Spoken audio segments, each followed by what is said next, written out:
दुनिया के सबसे बड़ी ताकत, सुपर पावर, अमेरिका के 4 साबिक सदूर George Bush junior, George Bush senior, Bill Clinton और बराक ओबामा, इन सब ने दो बार अमेरिका की सदारत की और सब अमेरिका के ताकतवर प्रेसिडेंट रहे। ये सब आजकल क्या कर रहे हैं और किस कंडीशन में हैं और उन्होंने कितना पैसा कमाया, कितनी जायदादें बनाई।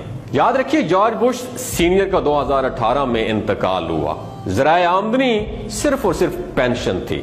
जॉर्ज बुश जूनियर एक मल्टीनेशनल कंपनी में आजकल बतौर कंसल्टेंट काम कर रहे हैं। 2016 मॉडल की आम सी गाड़ी में सफर करते हैं और उनकी अहलिया लॉरा बुश इसी कंपनी में मुलाजिमत करती हैं। बिल क्लिंटन आजकल बड़ी फर्मों और कॉलेजेस में लेक्चर देते हैं, यानी लेक्चरर हैं, और उनकी बीवी अमेरिकी कांग्रेस में सेनेटर हैं। आमदनी से बहुत मुश्किल से गुजारा होता है उनका।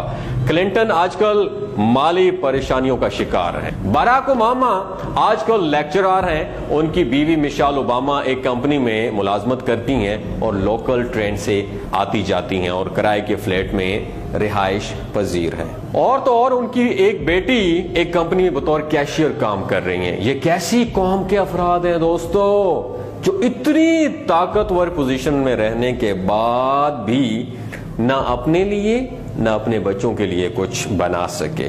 दोस्तों, मैं ये सोच रहा हूं, अगर ये पाकिस्तान में होते और एक छोटी सी पोस्ट डीसी की आम सी पोस्ट पे होते तो उनके महलात होते, उनके बच्चे बड़े बड़े स्कूलों में पढ़ रहे होते, नए से नए मॉडल की गाड़ी में वो और उनकी फैमिली और बच्चे घूम और झूम रहे होते। मगर ये बेवकूफ अमेरिका में क्यों पैदा हुए, जहां उनके होते हुए अवाम सुकून से सोते हैं और हमारे मुल्क में हमारे हुक्मरान सुकून से सोते हैं और अवाम मुश्किलात जिंदगी की बेचैनी में जाग रहे होते हैं। इसलिए मेरे समेत आप भी दुआ करें। आए हाथ उठाते हैं, उठाएं हाथ, दुआ करते हैं कि कुछ ऐसे बेवकूफ लोग हमारे मुल्क में भी पैदा हो जाएं, ताकि हम भी अवाम जरा सुकून से नींद गुजारें।